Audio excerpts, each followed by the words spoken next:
Five, four, three, two. Football is awesome. Here, we're still ranking shit with Mikey B. Hey, Mike, congrats. Who day? The Bengals are in the Super Bowl after 33 years. 34, well, 34, technically, 88. So, technically. Well, it's 33, I guess, when you count. Yeah. I don't believe what I just saw. Yeah. And we'll rank the two teams in a second. But, I mean, you put a video up on your social media on Sunday. My wife did actually. Yeah. Did you know she was filming you? Craig was. Okay. Pretty cool shit. I saw him get his phone out, and I was like, yeah, he's definitely filming Mac kick this field goal. So yeah, no, that was I've been that guy for the last 2 weeks, dude. I've been that guy for the last 2 weeks. Fucking okay. Guess we're gonna go to the AFC Championship game. Oh, I guess we're gonna go to the Super Bowl now. Evan McPherson. Yeah, no, that one was about as a raw emotion as it gets. Yeah. You know, it was similar when the Caps won their first Stanley Cup a couple years ago against Vegas. Yeah. I had that pretty much that same emotion. And you know, obviously when the Sox won in 04, That was fucking fun. That one was fun. that one talking about it and watching like the highlight films, like you still get chills of hearing Joe Buck with the back to folk, and Red Sox fans have longed to hear it and all that stuff. And it's, yeah, no, this one was fun. I've had to ask you real quick. I've had to ask you because you said it's fun. And granted, this is not over yet. This can end up as a victory or maybe defeat against the Rams. But if I had to ask you, of all the teams you root for, you root for the Red Sox in baseball, you root for the Caps in hockey, you root for the Celtics in basketball, you root for the Bengals in football. Of all the championship runs you experienced your entire life, which is your favorite as a fan? I mean, if it ain't this one, it has to be the 13 Red Sox. The 13 Red Sox. Okay. The Boston Marathon bombing. You know, David Ortiz coming out on that first gathering together and, you know, claiming that this is our fucking city. Yeah. You know, and those guys loved each other. And I think that was the one that, you know, from a fan perspective, I'll always hold the 13 run near and dear to my heart. I'll always hold the Caps run as well. You know, finally letting Ovechkin hoist Lord Stanley is always something that'll always be there. But this one's been a hell of a ride. A team that was projected to win like 5 games, you know, to a division title that I didn't think we were going to have a way to get to until Lamar Jackson got hurt. And then things just kind of broke our way. Week 17 against those same Chiefs, down 14-0, down 21-7 or whatever it was at one point, and hold them to 3 points in the second half, exactly like we did in the AFC title game.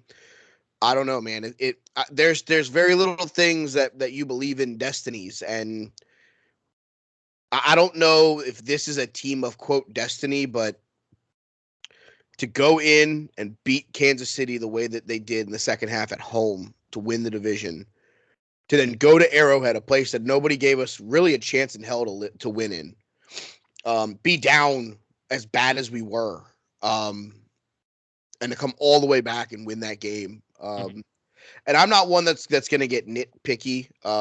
Craig and Billy both were here, and we both know that there were a bunch of home cooking non-penalty calls that we saw. T. Higgins getting mugged on the first scoring drive. Of course, a couple of holds that were really, really bad. Jamar Chase getting tackled basically once or twice. But even with the hurdles, Eli Apple getting burned. Eli Apple didn't take himself out of that game. He made probably the game-saving tackle on Tyreek Hill right before the half, so that they didn't score. Because if it's 24-3 or if it's 28-3 by the time we go into half, I think at that point, not saying that it's over, but saying that you have to play an absolute perfect half. Well, I'll tell you what, and you turned off your phone during the. I'm assuming you turned off your phone during the game because I was texting you. So you something to the effects of I touched it at halftime. I sent some texts out. When we scored the first touchdown of the second half, I sent a couple of text messages just saying, "All right, we got some momentum." I didn't touch my phone after Mac kicked the field goal Right. to give us the lead. I put my phone in the chair and I stood up the entire Kansas City drive in my dining room. And I purposely told myself, I said, I'm not going to let anybody in this moment, this is, I want to be here. I want to watch it. I want to live it. And I thought we had a real shot when Sam Hubbard got shot out of a fucking cannon. Yeah. And tackled Mahomes and he fumbled. And I was like, oh my God, is there a Bengal anywhere near it? Unfortunately, there wasn't. And, Harrison Butker did his job. Probably the best kicker in the National Football League. Yeah. And that's including Justin Tucker and Evan McPherson and those guys. Butker's Mr. Automatic. But yeah, no. And then overtime, and it's funny because Craig mentioned that Josh Allen had put out a tweet that just said pain whenever Kansas City won the coin toss again. And I was just like, maybe this one will be different. And, Eli Apple, former Giant, drops a pick that, hit him in the hands as he was slipping to the ground. That one hurt. But then Jesse Bates made a hell of a play on the Tyreek Hill, knocking it into the hands of Von Bell. And then it was run. Joe Mixon got his Joe Mixon gets a lot of credit for that last drive, man. He was Joe ran his ass off on that last drive, and we made a couple passes. T. Higgins came up big when they were triple teaming Jamar Chase at points. I said it all week that if they were going to win that football game, it was going to rely on T. Higgins, Tyler Boyd, and then CJ Uzama. But unfortunately for CJ with the MCL sprain, we lost him in the first quarter. But I'm happy to say that we're there. But, I've said it all season. The job's not over. But it's fun to have house money. It's fun to know that your team is 60 minutes away from possibly hoisting the Lombardi Trophy for the first time ever that you've been alive for. Happy to be there, but job not done. Somewhere where Sam White says he's smiling. Yeah, no, I would agree with that assessment. He's definitely smiling. Like I said, I think there's a couple of guys that I think are smiling even though they're not there anymore. I know AJ Green was happy. He reactivated his Instagram just to show love. I'll be the first one to admit it. I wish AJ was here. If there's not a guy in my time other than Chad Ochocinco that I think would deserve a run to a Super Bowl trophy, it's AJ. I wish he was here.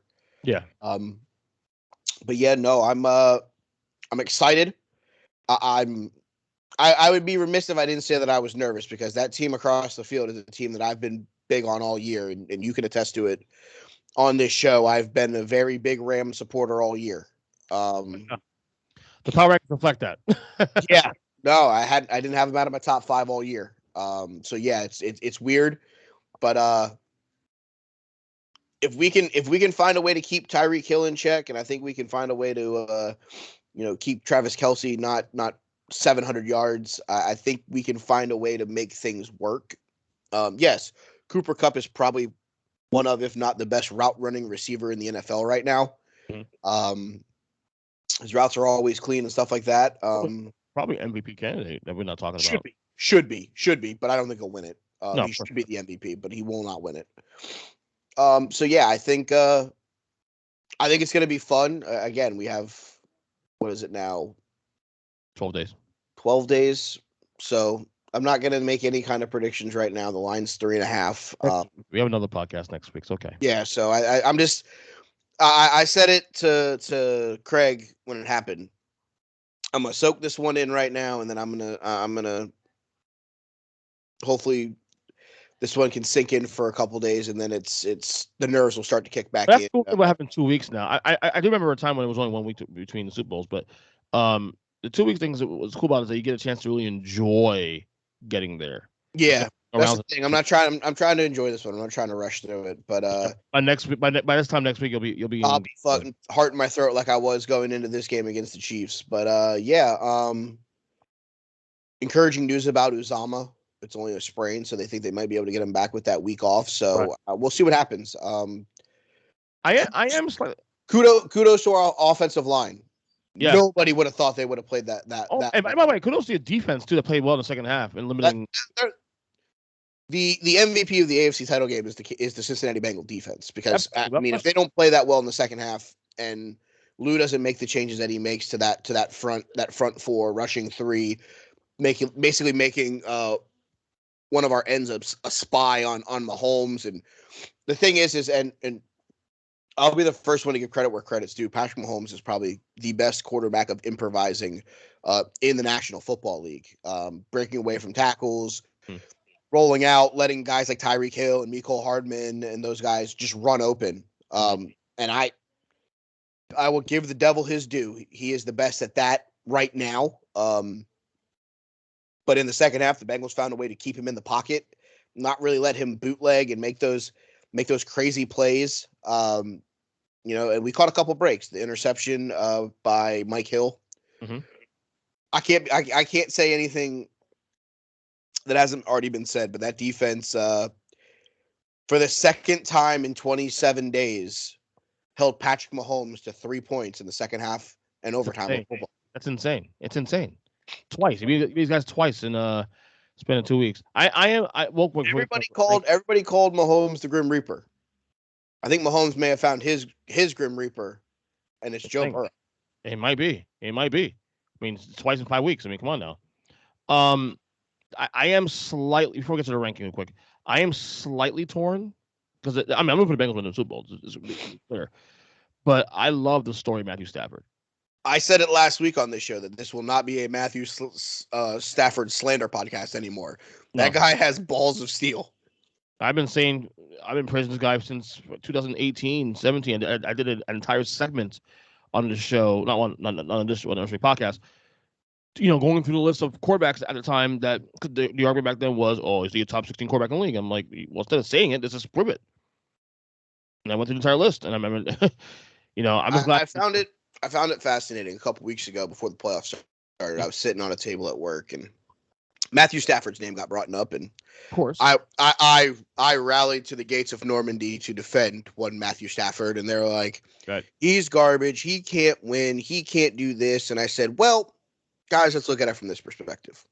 Outside of the years that Calvin Johnson was there with him, you have more catches than probably anybody else on the fucking Detroit Lions that's ever played with Matt Stafford. Right. He's yet no help. TJ Hawkinson is the second best receiving option he's ever had at a tight end. Yeah, no, you can't win games whenever you don't have offensive line to block for you. You don't have a running back that can stay healthy. You don't have wide receivers that can catch. It's kind of hard to win whenever you're just a shit organization. And, I said it right then and there. And the guy was like, man, he's a scrub. I'd rather have, there was some just random name that he said. And I looked at him and I said, you'd rather have a guy with a fucking rubber noodle for an arm than a guy who's going to chuck the ball down the field, rebound from every interception he's ever thrown, is tough as nails. Guy fucking plays hurt every fucking season. Yep. I'm like, you're out of your fucking mind. Matthew Stafford is a organizational dream. And the fact that you guys think that he's garbage means you guys have no idea what the fuck you're talking about. Exactly. Okay. So obviously just ranking two teams. This is number two. Number two for you, who is it? The Los Angeles Rams. Should I be surprised? Here's the problem that I have. Here's the only reason why I don't have the Rams higher, and it's not because of a homerism. It's not anything like that. They played really well at points against the Niners, and then there were points that they just looked bad. But can I argue that that's just a matchup, though? I mean, they're a tough matchup for them. It is. It absolutely is a matchup. But you also have to remember, they looked bad against a team that couldn't throw the football. And they're the kind of team also like they're kind of like the Chiefs in a sense, with how they were this year, where like they should be more dominant, given the players they do have, like especially on defense. They should be more dominant. San Francisco shouldn't be hanging around that game. I agree with you on that, but it's a weird matchup. Oh, absolutely, it's a weird matchup. I mean, they've dominated them last 3 years. I mean, they've been, to me, quarter to quarter. I'm sorry, Jared Goff eats 4 of those losses, so fuck Jared Goff. Yeah, I would say quarter to quarter. not game to game, but quarter to quarter. If you took all the quarters that each team's played in the playoffs, I would argue that they've probably been the best team in the playoffs. I wouldn't disagree with that assessment. I just think that I love the fact that, the Rams aren't really running the football right now. Yeah, which I don't know if that's a problem. Something that will hurt them in the Super Bowl. It will. And if they're not running the ball effectively, it will hurt them long term. And I think that's another reason why I have the Bengals slightly ahead, because I trust Joe Mixon more than I do the three-headed monster that they're trying to wheel out there. Mm-hmm. It's a weird thing. I get it. Odell and Cooper are really good, but then it's a severe drop off to Van Jefferson and Higbee, who's hurt, and everybody else in that receiving option. But that defensive line is going to be the difference maker if they win the Super Bowl. It's going to be Von Miller. It's going to be Aaron Donald getting to Joe Burrow. I've said it all year. The defensive line of the Rams is probably one of the best ones in all of football, maybe history. So that's the key for the Rams. They had a okay game against Garoppolo in them. They made the play at the end to seal it. But I just, the way that offense is so single dimension right now, mm-hmm. I think that's the problem. And I think that's why I'm taking them at 2. If Cam Akers was running the ball 15 times for 75 yards and a touchdown, I probably would have the Rams as the number 1 team. But the problem is they're not getting consistency from anybody in that backfield, let alone all 3 of them. I think you might talk me into it. I think because the assessment made there is the reason why you make a great case. I mean, Cam Akers ain't running the ball that well. Sonny Michel run the ball that well. You don't want to be one-dimensional. And I think one of the things with the Bengals that we're not appreciating here is that, we talk about Joe Burrow being Joe Burrow and this and that, but I mean, Joe Burrow didn't have a fantastic game. I mean, he had a good game, but he wasn't like all world, like 400 yards, that kind of thing. He made the throws that he had to make exactly. And situations. Joe Mixon was a fucking baller all game. He was fucking moving the ball when he needed to. So especially the last couple drives. So Joe Mixon in the AFC title game had 21 carries for 88 yards. Yeah, I mean, Joe Burrow had 250 passing yards and 2 touchdowns. And those are good games, but I think the run game is what the fact they were able to still run the ball, because the game was still within reach, is why they won this game. Because I think they were also able to limit the second half drives. Yes, that Mahomes had. They got the ball. They drove the length of the field. They took time off the clock. They were effective with, and kudos to Mahomes and those guys. That last drive that they took the ball over with 6 minutes left and didn't give the ball back to Burrow until the interception in overtime. Right. They did the same thing. They were like, we're not giving that guy the ball back. They recognize that. They recognize that. Oh, yeah, game recognized game. They're not giving him the ball back. Exactly. No, I tweeted after the end of the first half that when they didn't score, and that was going to be the straw that broke the camel's back. I tweeted literally at halftime saying that might hurt them because this game ain't over yet. Because that last Bengals drive is like, okay, something here. Mm-hmm. Okay, I'm not saying they win the game, but this is not over yet. Yeah, I thought Casey got a little arrogant there. A little arrogant. Andy Reid makes some dumb decisions every once in a while. Yeah, as great as he is, man. Fuck, I'm doing it. Rams 2. Rams 2. Fuck it. Rams 2. Maybe 1B, but I definitely 1B is better. Is the better tone here than. I gotta say, they're getting respect too, especially. So we both have Rams, Bengals number 1. Correct. I'll do a quick bonus. I think the Vegas spread. Now, granted, I can see people putting money on the Rams. They might move maybe as much a point. Maybe. But the fact that it's 4 points, even being played in LA in their stadium, tells you Vegas loves the Bengals here. I'm going to say this. I don't know if it's Vegas loves the Bengals, but America loves Bengals. Yeah. And there have been a lot of people, and I remember going back and looking at the NFC title game prediction on ESPN.com, and it was Chiefs. 1 or 2 people to the Bengals. I looked at the Super Bowl prediction this morning. I was reading it when I woke up, go in the bathroom, and I was like, it was Bengals. And there was only like a couple people that took the Rams. And I was just like, This is weird. You're the same motherfuckers that gave us no chance last week against fucking Kansas City. And to look at the totality of this team, how they played in the playoffs, especially too, and just the balance and just they're not rattled. I think that's what you're saying right there is the key. They're not rattled. And I've said this before about teams, and I think this one almost characterizes these guys perfect. They're just young enough to not give a fuck that they're not supposed to be here. That's the thing. And we have a car like Joe Burrow, who I've been praising him since LSU. I don't want to be that guy, but Joe Burrow's never lost a playoff game. Right. I said it was LSU that he might. It was during the Alabama game. I remember where I was. I was at my mom's house during the Alabama game against LSU, November 2019. And I said this to my brother, sitting next to me. He reminds me of fucking Tom Brady because it's not so much the way he plays. It's just the aura. He was cool, calm, collected. Yep. Great. No fucks given. Said it fucking 3 years ago. I would also like to say to all the Dolphin fans that watch and or read and listen to this, you can take your draft picks and shove them. You're not getting Joe Burrow ever. Enjoy Tua Tagovailoa.